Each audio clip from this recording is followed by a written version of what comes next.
Someone tell me something you remember from last time. Dealing with the course material, not like what my email address is or something like that.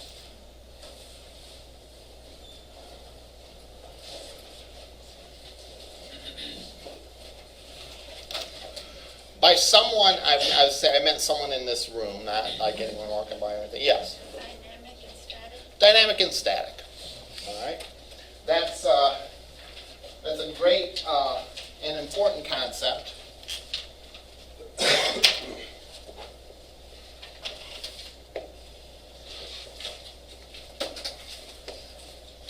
Someone else care to clarify the difference between dynamic and static? You did your job, so we'll let someone else finish it up. Yes?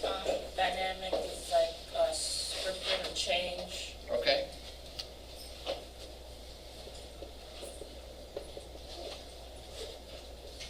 And what about static? Someone else.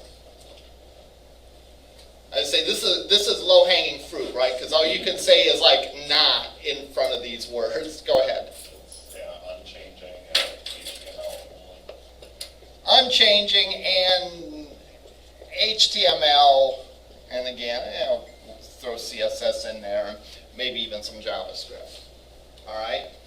Another way to look at it is with dynamic pages. Dynamic pages are customized for a particular request. Static pages are the same for everyone.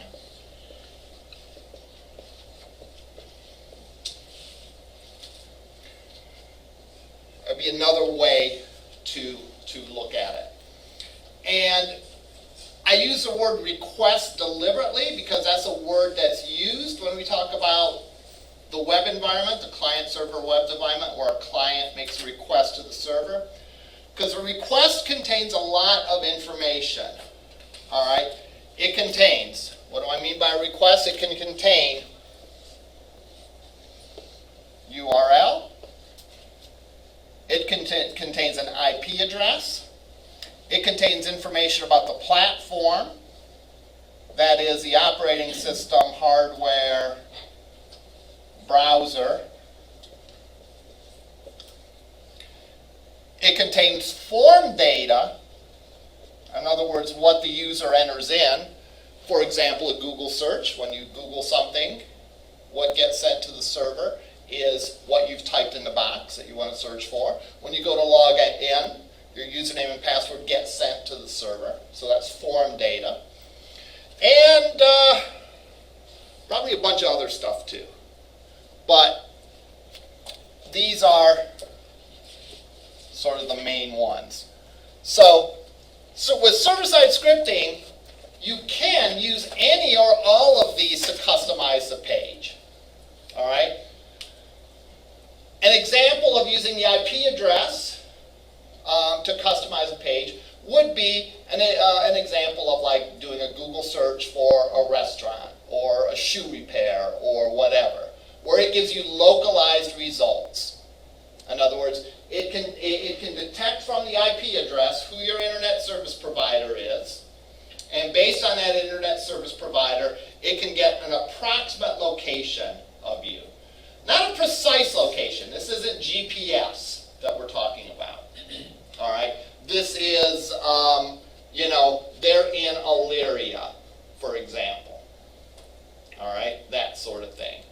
But again, if you're searching for restaurants or something along those lines, it really doesn't matter if I'm here on LC's campus or like by the Midway Mall, right? I mean, we're in the Elyria area. Our search results aren't going to drastically change based on that stuff. Platform could be providing a download link.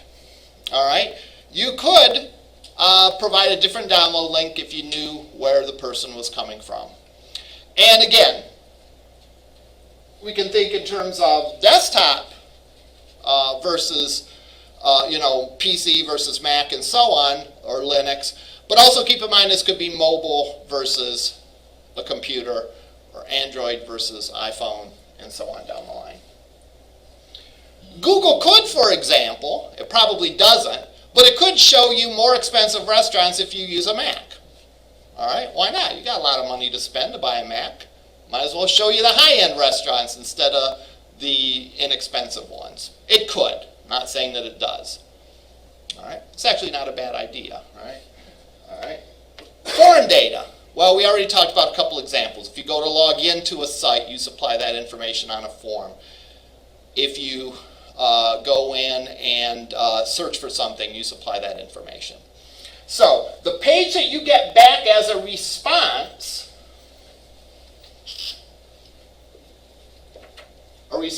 is the other part of the transaction. All right.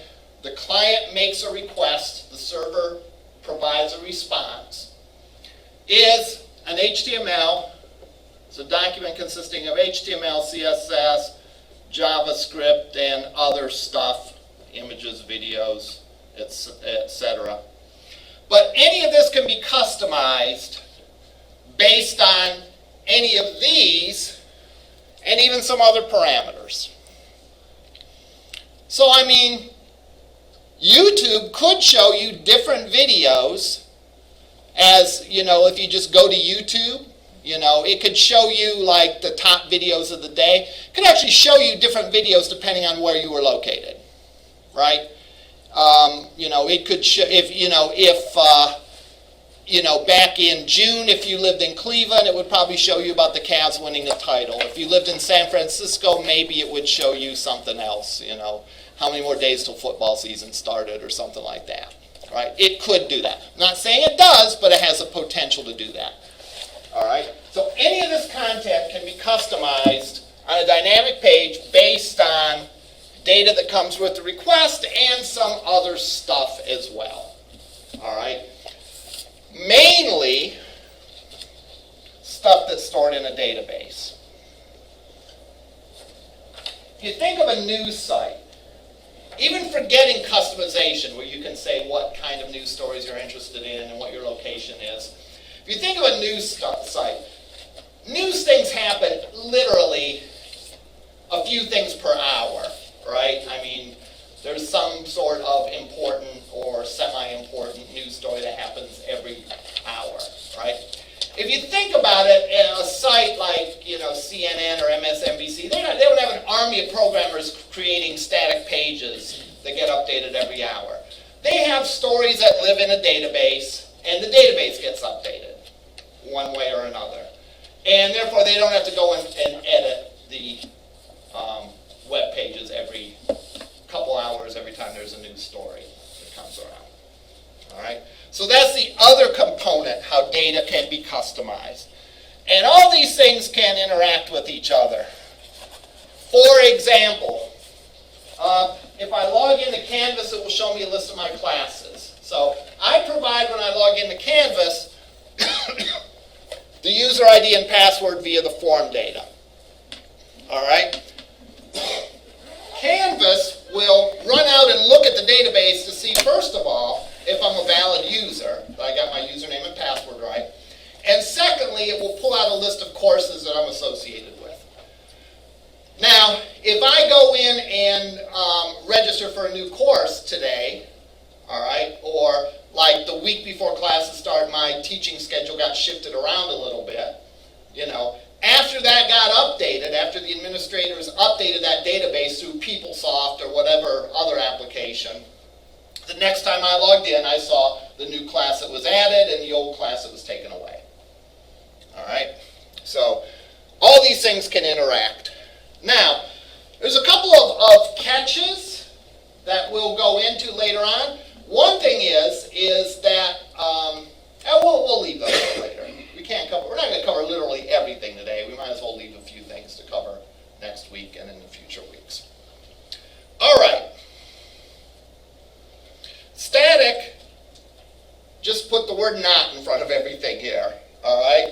Static is unchanging. It's the same for everyone. It only changes when someone literally goes in and changes that HTML file. All right. Okay, what's something else that someone remembers from last time? Yeah. ASP.NET is a framework, exactly.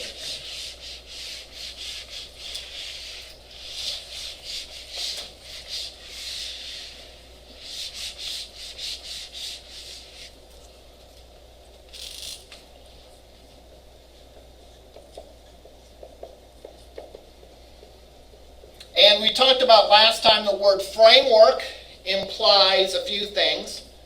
It implies, building upon.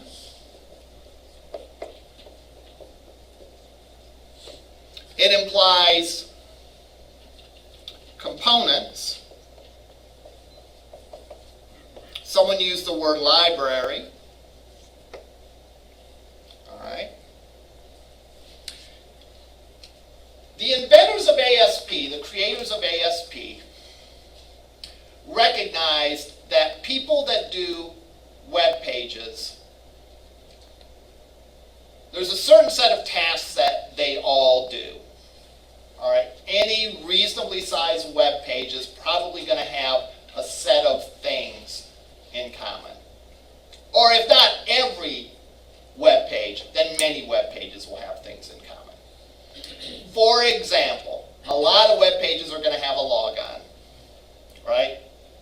Log in a lot of pages. A lot of web pages are going to have forms, data that you fill in. A lot of web pages are going to need to validate those forms. In other words, make sure that the user put in their name. Make sure that the expiration date on the credit card is a valid date. Make sure that the credit card number that you enter in is either 15 or 16 digits, depending on what kind of credit card it is, and so on and so forth. These are like universal things that everyone is going to need to do. A lot of web pages are going to have a calendar on it. Maybe not everyone, but a lot of them will. All right? So the idea of ASP.NET is the idea of standardizing these components, is providing these components to web developers so they don't have to worry about that. They just plug it in. And again, the analogy I gave last time was like manufacturing in the old days versus manufacturing now. And manufacturing in the old days, pre-industrial revolution, someone made something, they crafted every single part of it by hand. All right? I was at the Shaker Heights Historical Museum, and they had handmade nails. Could you imagine, you need to nail something up, you got to make a nail by hand. That wouldn't be a lot of fun, I wouldn't think. All right? But they did it, right? How much easier is it if you need nails to put something together to go to the hardware store and buy a box of nails? All right? What are the advantages of doing that? Well, you're going to get some consistency. Once a person that makes nails has that process down, chances are they can crank them out with little variation or little problems. All right? They're tested and so on. And all these things are true for the ASP.NET components too. You could write JavaScript validation and validate a form a million different ways. All right? If you use ASP.NET Controls to validate your form, you're doing it in a consistent manner, which means that anyone that knows the language is going to understand it. And it's going to be something that is thoroughly tested. Disclaimer here, thoroughly tested doesn't mean bug-free, right? However, there's probably a better chance that you're going to write buggy code than there being bugs in an ASP.NET component, right? Because if you were to write JavaScript validation, that's the first time it's being tested. Whereas if you used ASP.NET validation, a lot of people have tested and tried that. So there might still be some problems that slip through, but the chances of those existing are minimal. All right? So ASP.NET is a framework, and you can use that framework to build your web pages. It gives you sort of a jump start. You don't have to worry about certain pieces of the puzzle.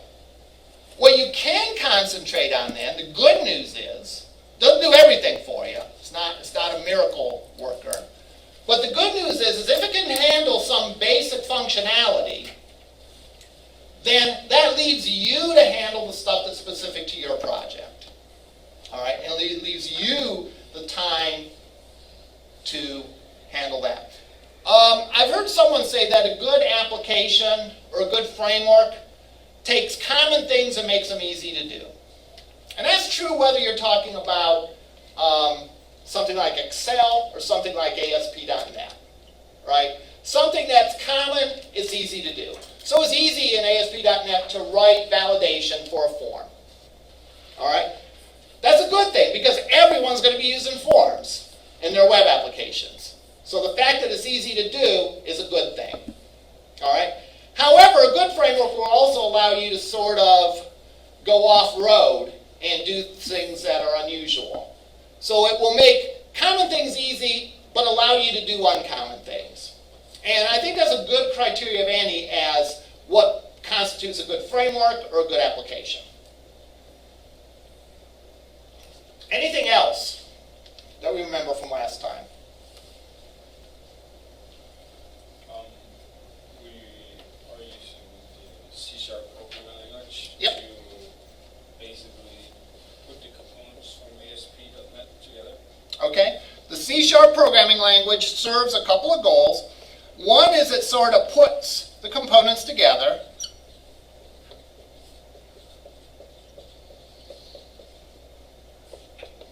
And secondly, it allows us to use, manipulate, etc. those components.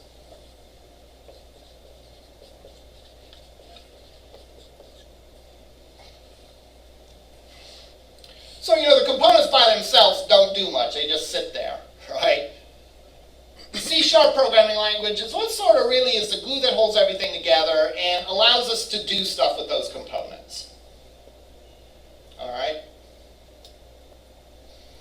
For example, we might have a web page with tabs on it, where we have a page that has a series of tabs on it. And if you click on one of those tabs, it shows you different information. The ASP.NET component might be a panel which contains a group of information. The C# code might show and hide the different panels based on what you click on.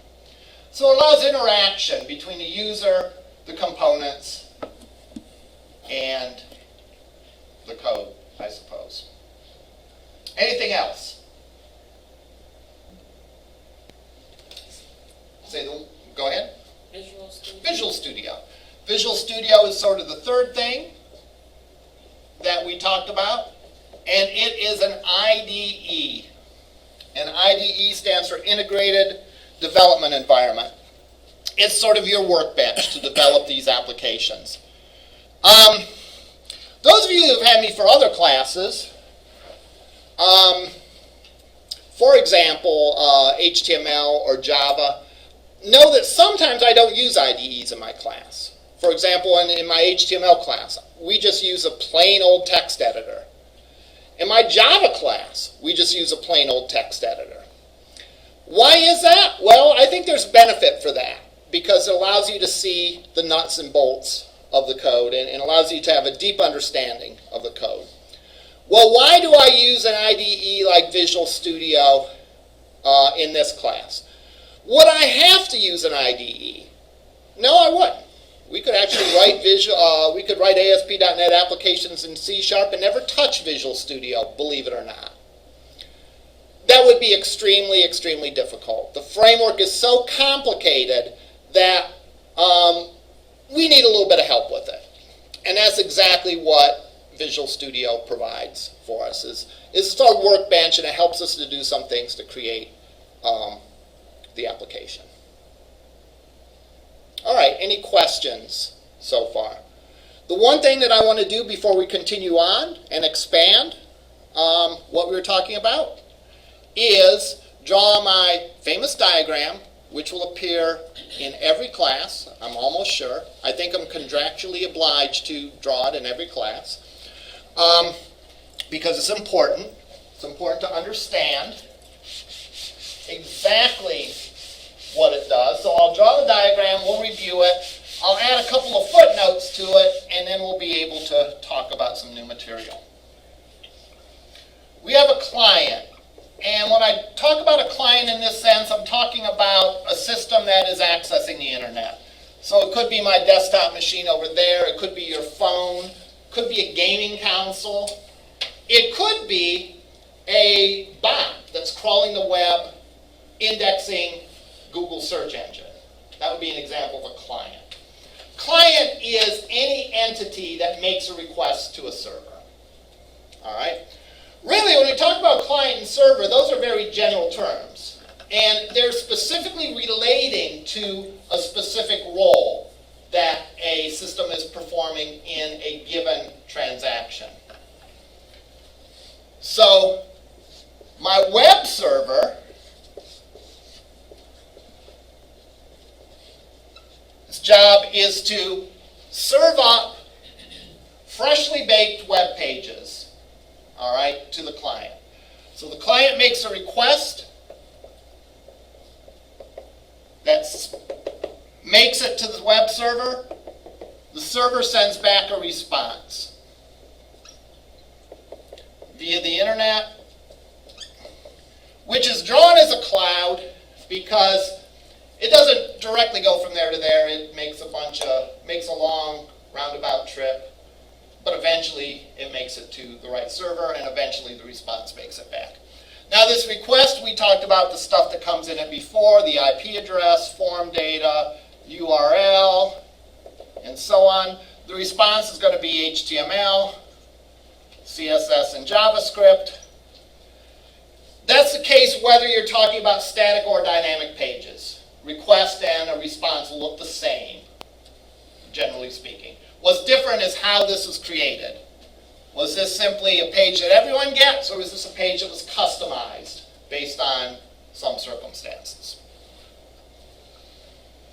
Now, the web server, we don't talk about static anymore because, again, not many sites are static. They're not particularly interesting, and the focus of this class is writing dynamic web pages. The web server, in the case of a dynamic page, doesn't grab a completed page, but grabs a script. It takes all the request info, the script, and it might interact with a database or other entity. And it sort of uses all that information to customize and create a web page specifically for that request. Again, the difference between ordering a sandwich in Subway and ordering one at McDonald's. McDonald's, they simply grab one from the bin and give it to you. Subway, someone makes one custom for you based on your input and the instructions they have about how to make a sandwich. And I guess you could look at the list of ingredients as like the database stuff if you wanted to. It's key to remember that the response coming back to the client is going to look like this. It's going to be HTML, CSS, and JavaScript. Now, as an aside, remember I said that client and server depends on the particular transaction. So a lot of times we talk about a machine being our server. Really, a machine can be both a server and a client. For example, this machine here could be our web server, but it might be making requests to a database server.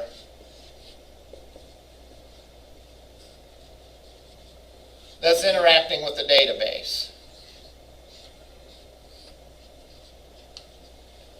So in that case, the web server is a client to the database server. All right? So when you talk about server, you're talking about how a machine acts in a specific role, not how a machine always is.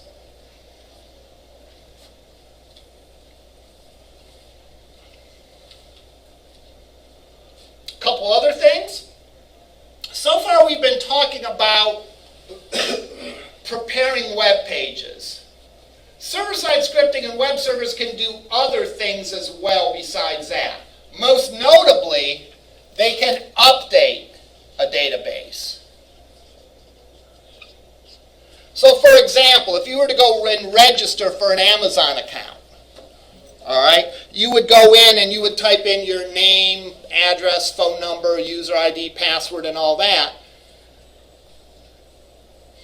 When you submitted that data, yeah, you'd get a customized response back. It would say, thank you, Mike, for registering or whatever. But more importantly than that is the database would be updated as part of that request. So one of the things that can happen with data is it can go both ways between the database. You can use the database to retrieve data, like if I did a search on Amazon for a particular kind of product. But I can also update the Amazon database. For example, if I register, or if I place an order, or if I change my shipping type on an order, or something like that. So the role of the server goes a little bit beyond simply customizing web pages. It can do some other cool stuff too. All right.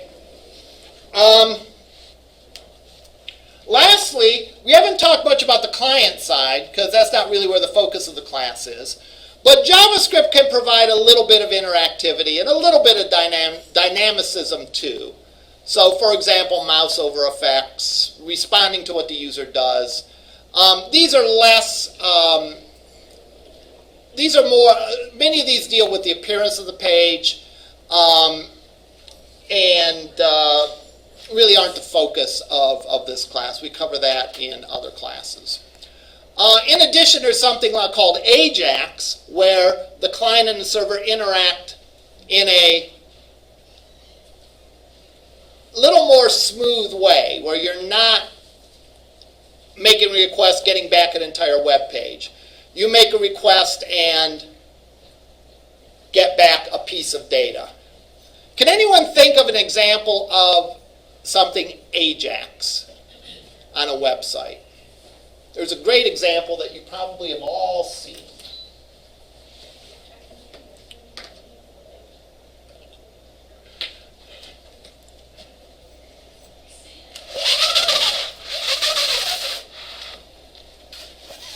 It must be the way thank you. It must be the way that this is shaped and all that, because sometimes I hear voices out in the hall, like as clear as I hear people in this room. Or maybe they're just talking loud. I don't know. That could be too. Here's a classic example of AJAX. If I go and do a Google search.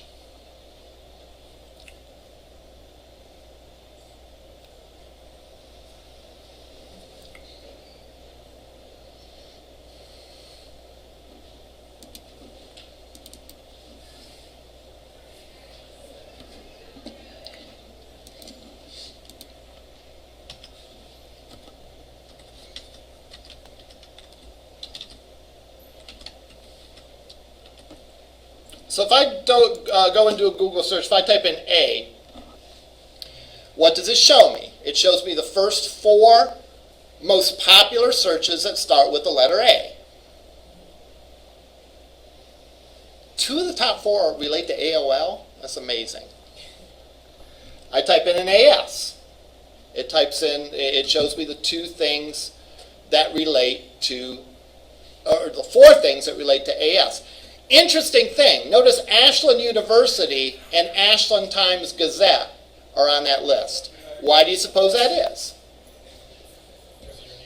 Because we're nearby, exactly. I would really doubt that Ashland University, with all due respect to it, is that worldwide popular so that if you were in London and you typed in AS, you would get Ashland University. You'd probably get something else that started with AS.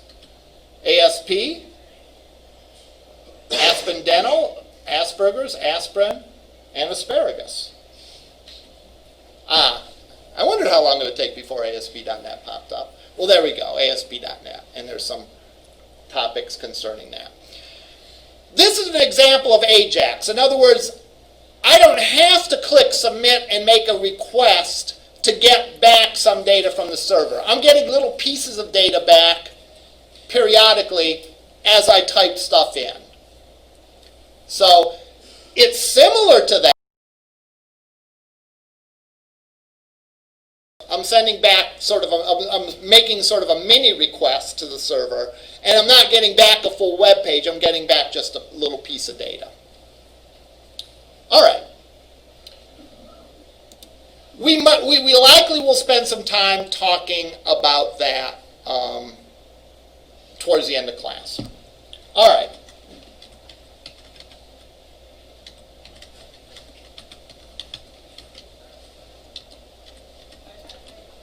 Let's go and look at the example we had last time, if I posted it.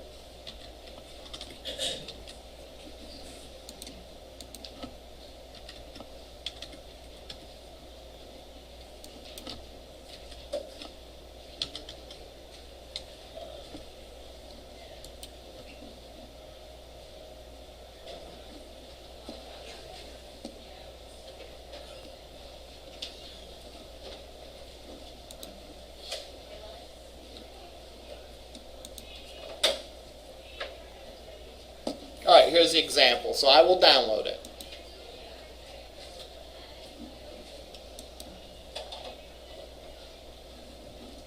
Save it to the desktop. And I will expand it.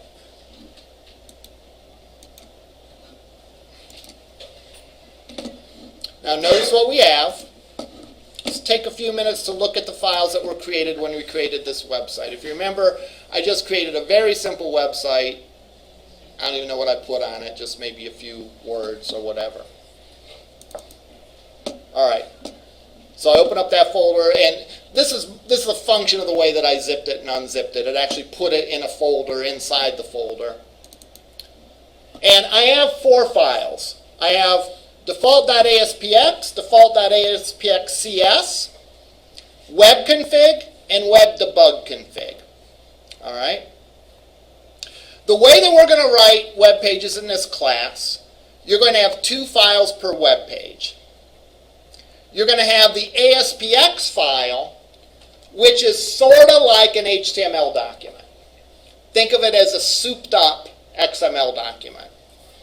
HTML document. It's going to be an HTML document that contains some of those ASP.NET components that we talked about a few minutes ago as being part of the framework and our building blocks. So that is the look of our web page. The ASPX.cs file is what's called the code behind file, and it is a file that we're going to put our C# code in to do stuff with the different components on the page. It's very common in software development to separate things into pieces. All right? Why do we do that? I'll give you a guide to how to impress me in this class. All right? If I ever ask the question, why do we do that? Yell out the word maintainability. All right? Because you're going to be right almost all the time. All right? So why do we put things in separate files? Maintainability. You're absolutely right. And we'll talk about what that means in a minute. All right?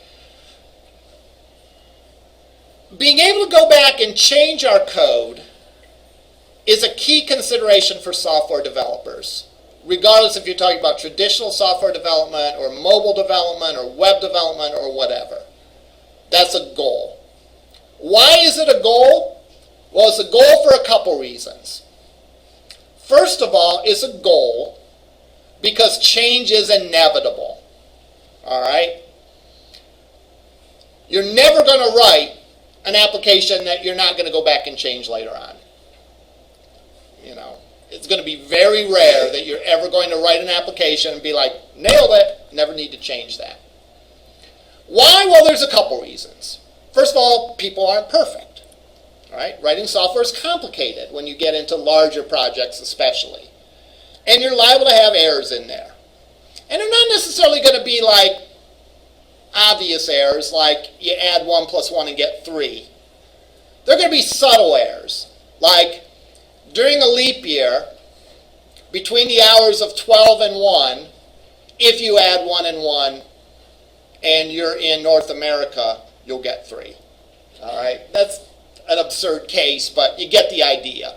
Most of the bugs that exist in software, unless it's really horrible software, are very, very, very situational. In other words, they only arise under some very specific conditions. All right? And it's not always easy to identify or find those or test for everything. All right? So the first reason that you might change a program, whether it be a web program, a mobile program, or a traditional software development project, is that there's a bug in it. Second reason that you might change it is that it's related to bugs, and depending on who you talk to, you could call it a bug, or you could call it a feature. All right? That's where you have code that works correctly, but doesn't do what it's supposed to do. In other words, there was a miscommunication between the people developing the software and the people needing the software. An example of that is maybe you write a trip calculator that calculates how much it costs to go from any 2 places in the United States.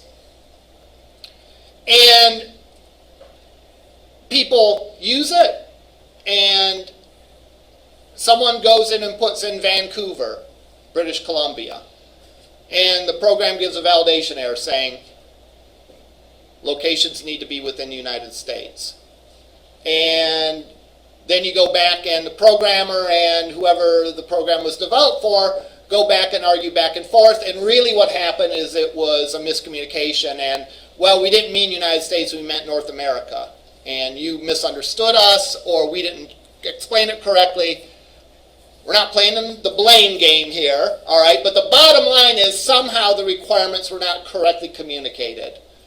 So what you got to do? You got to go back and fix it and make it work for all of North America instead of just the United States. A third example would be what the rules of the problem changed.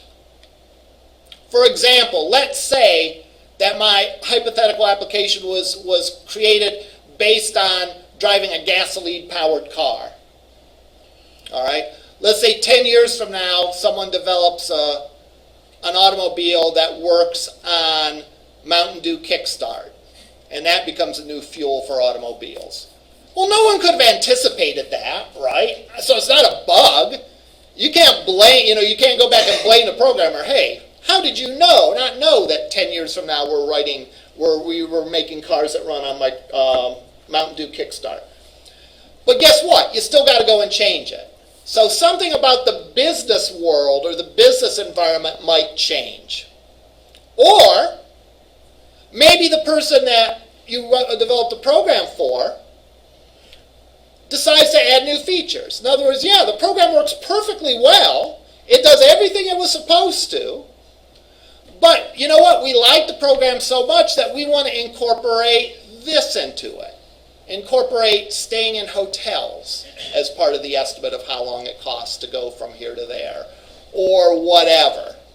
All right? So there's a lot of reasons why you have to change an application once you've finished writing it. And here is a graph that's very famous that I draw in most all of my classes at some point. And it's a graph that compares the cost of changing software versus the point of time at which you go and change it.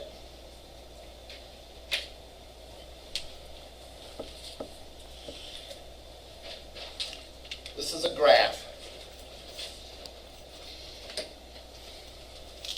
And this is a cost. So the higher on the graph we go, the more expensive it is. This is a stage of development. This is the planning stage, sometimes called the analysis stage. This is the figuring out what we need to do stage, sometimes called the design stage. This is actually writing the code. We'll call that the programming stage.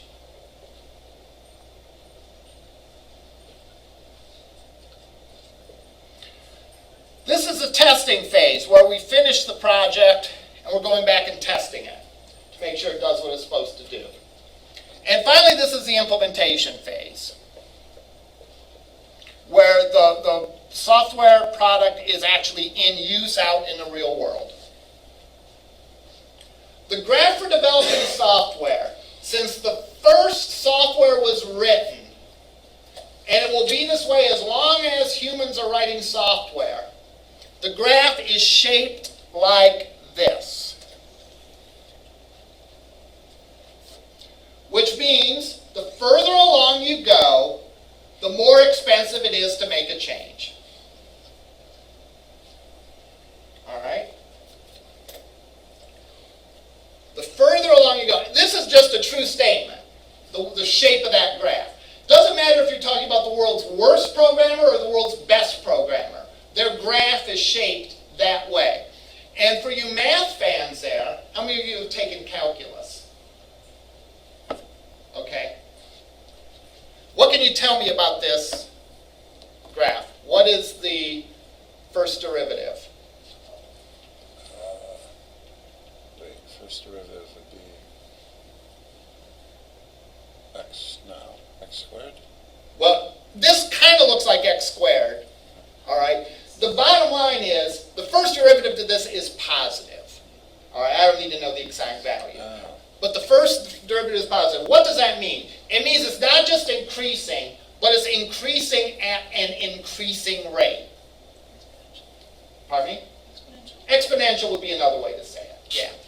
So if something simply increased at a linear rate, it would go up in a very steady way. Unfortunately, that's not the way the graph looks like. So no one, the world's best programmer, and I know this, no, I'm just kidding. I know this from personal experience. No. The world's best programmer doesn't have a flat graph like that, where it simply increases. All right? Everyone has a curve that goes like this. It increases, and it increases faster the further you go on. So it's skyrocketing. Now, what does this have to do with anything? What this has to do with is, it's really cool if you catch any problems at this point. All right? So therefore, spend a lot of time planning and designing before you actually start writing. All right? Because if you do that, hopefully, you'll catch those kinds of oversights like, oh, wait a minute, this isn't just the United States, this is also Canada that we need to consider. So you can correct it while you're planning it and not after it's been implemented. Now, the other thing that we can do is we can apply good programming practices. And what do good programming practices do? They flatten out this curve somewhat. So let's say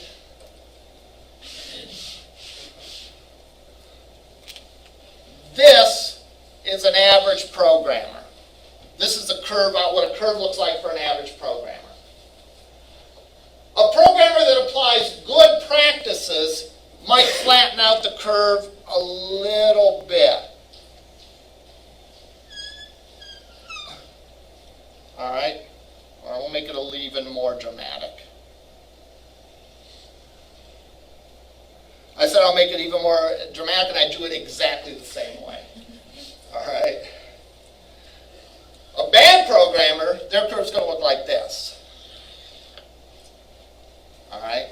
Because if they didn't get it right and you have to go back, their code's a mess, and it's going to take you forever to work it out. Yes?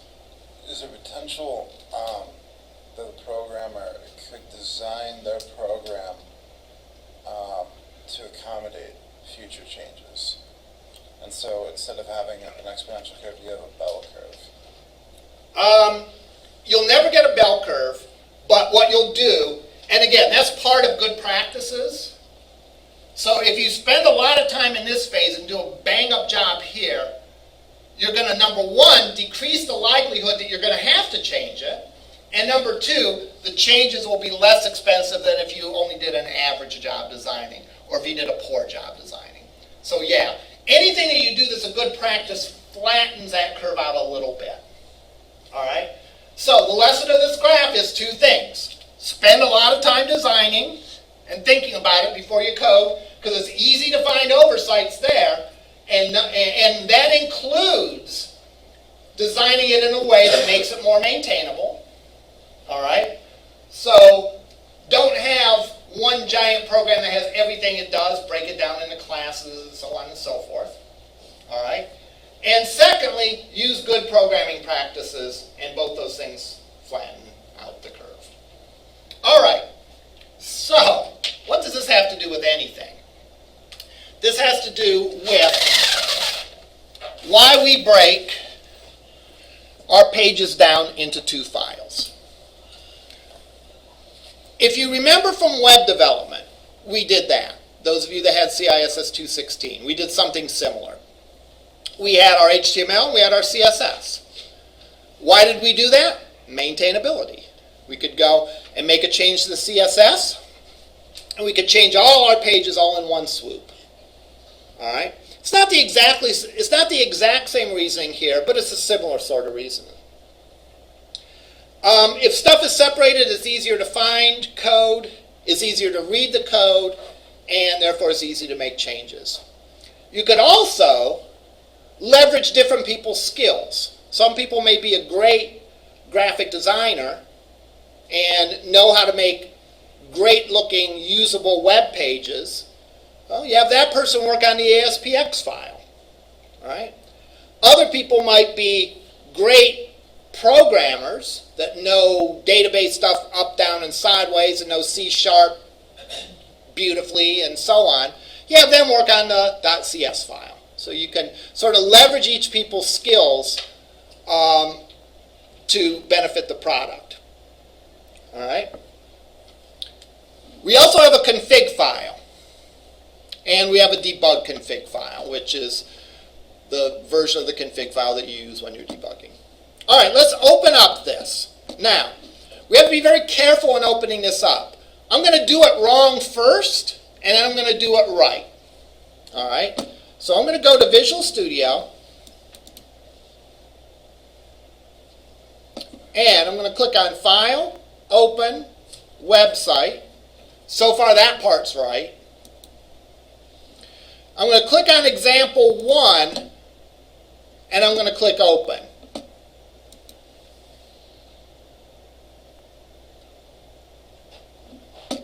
Then I go and run Debug.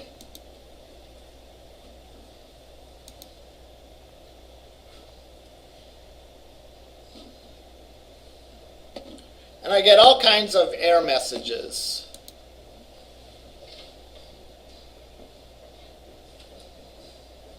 And I go and run it, and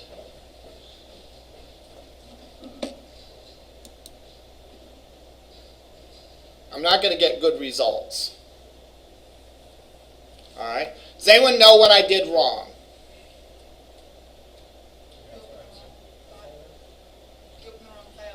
I opened the wrong folder. All right? In other words, what folder do you open when you go into Visual Studio?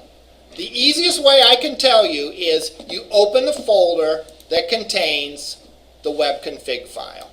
This web config file just got created, so I'll delete it.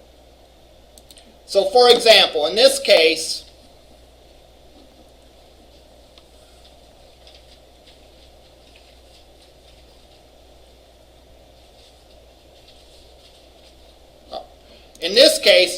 the web config file is not in desktop example 1, it's in desktop example 1, example 1. So that's the file that I would need to, or that's the folder that I would need to open. So File, Open, Website, example 1, open it up, and then open that, and I see the web config file there in default. Now if I go and run it, it's going to work.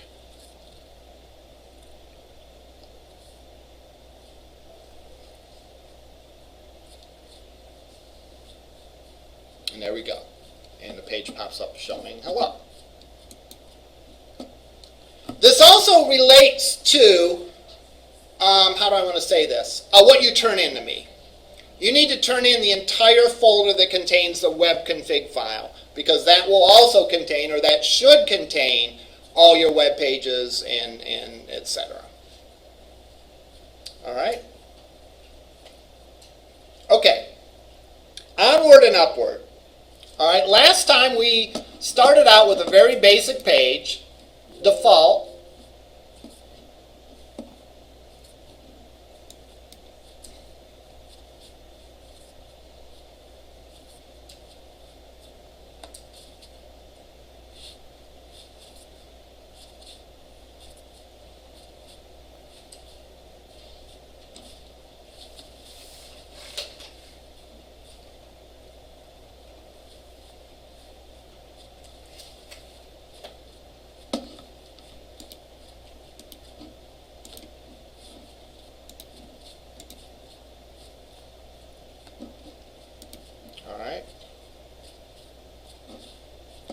And we just went and we worked in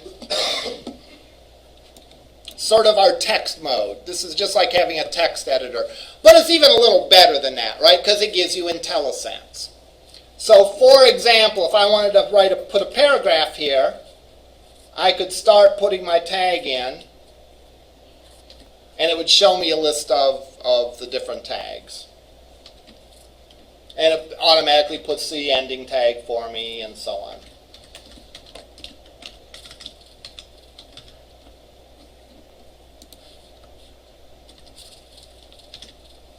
All right. I can also go to design mode, and I can go in and drag and drop stuff around with my toolbox. And of course, any code that gets generated, you could go back in and edit manually and be good to go. All right? So,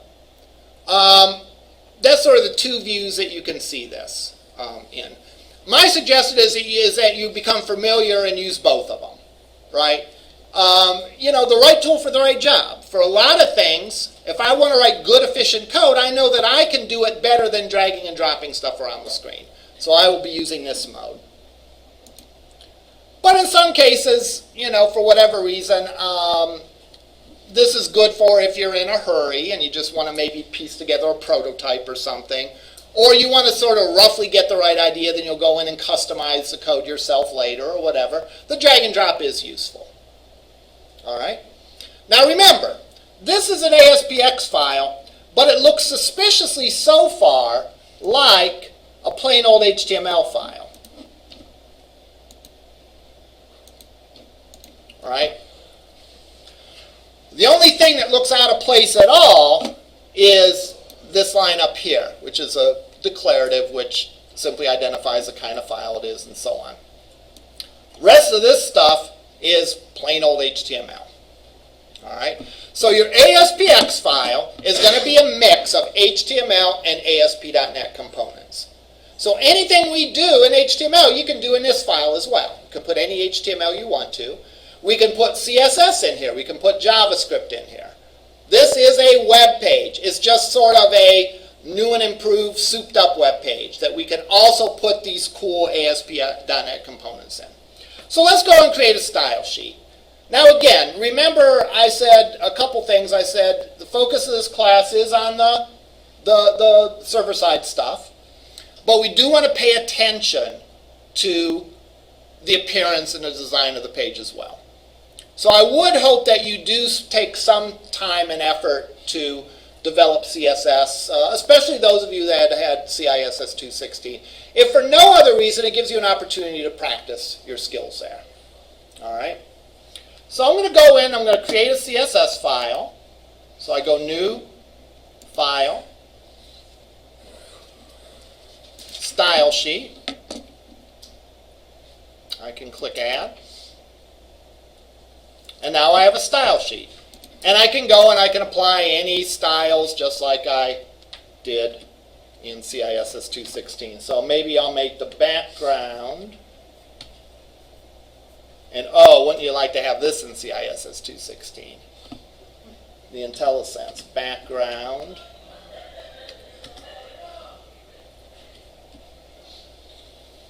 It would have made it a little easier. Yeah. Oh, and look at this even. Oh. Yeah.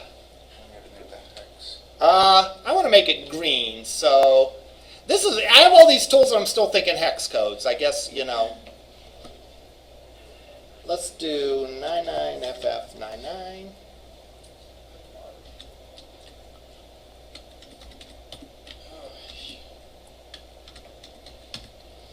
Again, this gets to what I was saying before. Once you know how to write CSS by hand, then you can take advantage of a tool like this.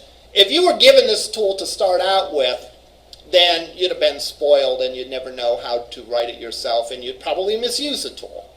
It'd be like, never teaching a kid how to do math and then just giving a calculator.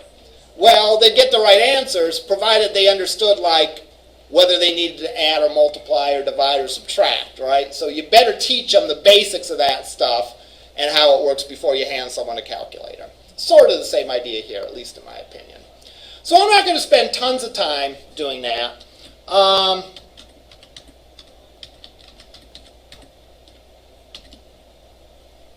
Look, gives you a choice of, wow, we'll pick this one.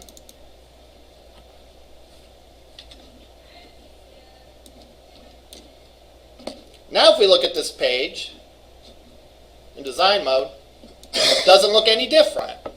Why doesn't it look any different? Well, yeah, I do have to save it. That's true. But more importantly, I have to go in and I have to associate that style sheet with my web page. So I will go link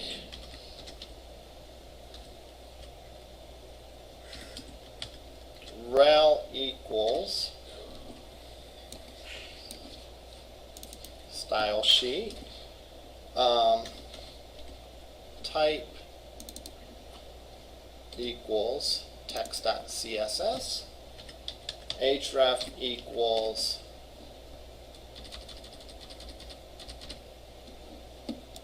style sheet.css.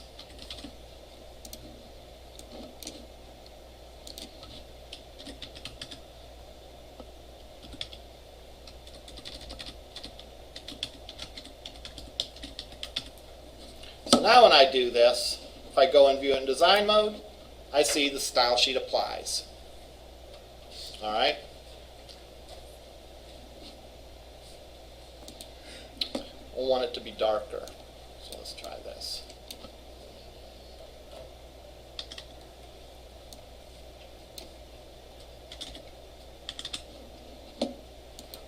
There we go. All right. And now if I make another page, I can apply that style sheet and so on and so forth. All right, and all is good. Now, I mentioned that a ASPX page is an HTML page that's souped up, new and improved. And it's that way because we can add, in addition to our plain old HTML, CSS, JavaScript, we can add ASP.NET Controls. So,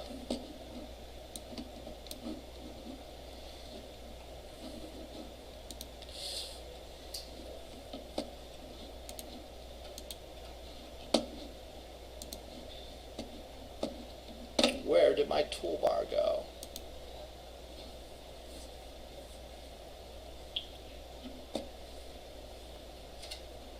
There we go, toolbox. All right, I'm going to pin my toolbox here. I think I had closed it when it popped up before. All right, this toolbox shows us the list of all of the ASP.NET components that we have. Now again, do you have to use a toolbox for drag and drop? No. But this is one thing that I often use a visual designer for, is just getting my ASP.NET components on there. Because I could type them in, but sometimes it's hard to remember them. So I'm going to put on here a calendar control. I'm going to go and I'm going to drag that right there. All right.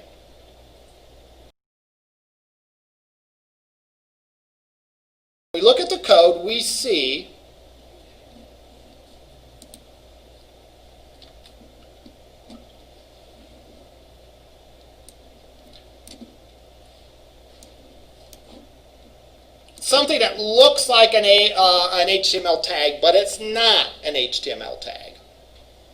All right? ASP.NET controls look like HTML tags, but they're not. How can we tell at a glance that this is not an HTML tag? It says ASP. Yeah, it says ASP colon, then it has the name of the component. The ASP is what, strictly speaking, is called a namespace. It's telling us like what kind of thing we're talking about here. And paragraphs, H1s, divs, forms, body, head, they don't have a namespace because they're just plain old HTML. There's no need to give those a namespace. But this is not HTML, so we have to identify to the web server, hey, this isn't some HTML thing. This is an ASP.NET control. Therefore, treat it like an ASP.NET control. So that's why we have ASP colon calendar. And it looks like an HTML tag. It has a starting and ending tag. All right? And this is actually a nice thing, right? Because if you're a web designer, let's say, and you don't know C#, it's almost, learning these ASP.NET controls is almost just like learning some new HTML tags. Except you put the word ASP colon in front of it. All right? Now let's run it and let's see what we got. Notice that is what is living on the server. This is the code that the server is going to process. So if I go and run this, notice what I get.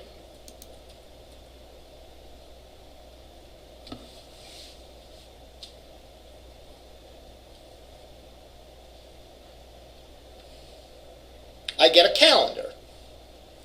If I view a source of this, am I going to see ASP calendar like I saw when I looked at the code a minute ago? No. Why not? Because you receive the page as an HTML and CSS. Exactly. All right.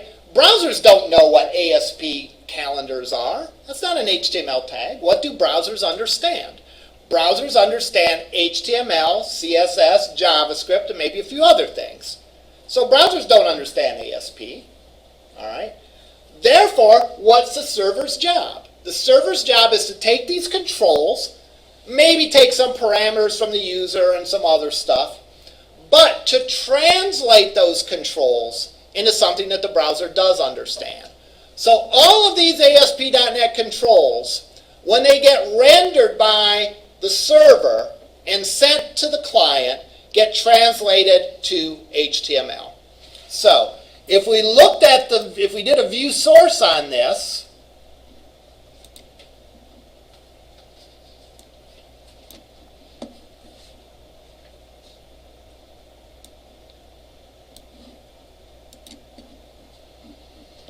notice what we get. We get a bunch of stuff that I surely didn't type. All right? And we don't have to understand all of it. But we should identify that, you know what? It's some HTML. This stuff is HTML. Some hidden stuff, interestingly enough. We'll talk about the purpose of that later on. Some JavaScript. And my calendar, notice it has an ID of calendar 1.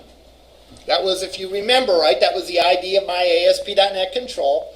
That ASP.NET control got translated by the web server into an HTML table. Which if you look at it, you know, that's what a calendar is, a table. Rows and columns of data. So, we created a table. This table has a TR for every week, a TD or TH for every day of the week. The THs are the headers. The TDs are the actual data, and so on. Now, there's other functionality as well that we get. And we got this without coding anything. This is the default behavior of a ASP.NET Calendar control. If I click on this, Notice what it did. It took me to September. Could click backwards, go to August, click backwards, go to September, and so on. That is code that's built into the control. Why is it built into control? Well, because most people have calendars, you want to be able to scroll through them, right? You know, let's say LC had a calendar showing events on campus. Well, I could look up August and I could see what's going on in August, but I might say, okay, well, what's going on in September? What's going on in October? And so on down the line. All right? So, the ASP.NET Calendar Control is one of the most dramatic controls because it generates so much code for you. All right? It's a building block, again. It's a component. It's something that we don't have to worry about. We don't have to worry about basic functionality of setting the calendar so that, you know, if you click on an arrow, it goes to the next page. All that is built in. All that you get for free when you use the ASP Calendar Control. So all ASP.NET controls are like this in the sense that they all get translated into some HTML, JavaScript, and or CSS. All right? And they all have certain default behaviors that you get for free. And that's the whole idea of ASP.NET, is you give these components a building block that you get for free. Now, being able to show events on a calendar, is that included? Well, no. That's something that you would have to write some C# code to connect this calendar control with your events table in the database and so on and so forth. So this doesn't do everything for you. But it certainly gives you a good jump start. It certainly gives you the ability to more easily develop an application that contains a calendar than if you had to code everything from scratch. So again, we have something to build on top of. We have a framework. All right? Now, if we go here, we go to Visual View, I can set some properties for this calendar over here.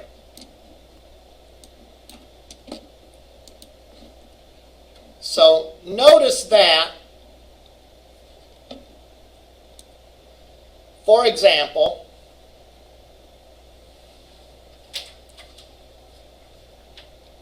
I can give a bigger cell padding.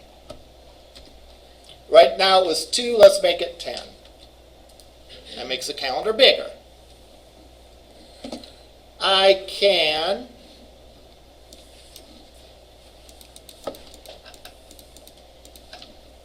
first day of the week is default based on the server's default. I could make it Monday. And it shows the first day of the week Monday.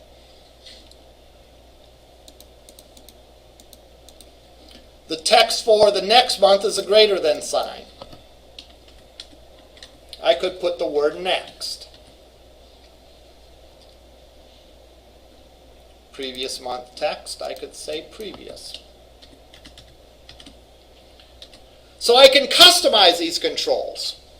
All right? I can customize them by going in and selecting the properties of these controls and changing them. And I can change them through this Property Explorer here. I can also go and change the property controls via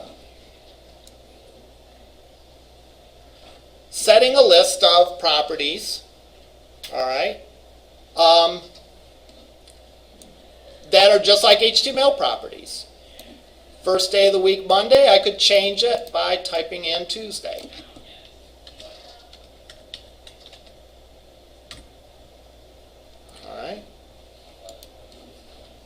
And now if I looked at first day, it says Tuesday. So I can change it either through the Properties Explorer or going right into the source code and changing the properties of the ASP.NET control, which looks like an HTML tag. Now when I run this, I'll get the new look for it.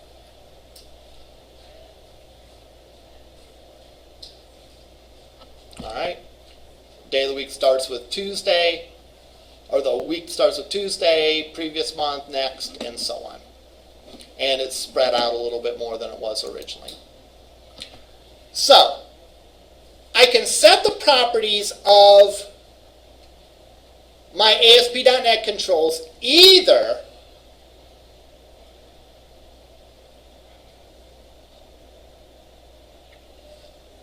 I want to think of exactly how to say this because there's a few different ways. There's not just two. One way I can do it is do it through Visual Studio, right? And in Visual Studio, I have two choices. I have a choice of going into the Properties Explorer or actually going in and changing the code. In fact, that Properties Explorer exists even when you are in the code view. So I could go in and change it that way, and it will change the property. But here's where the fun really starts. I can also change the properties of these things via my ASP.NET code.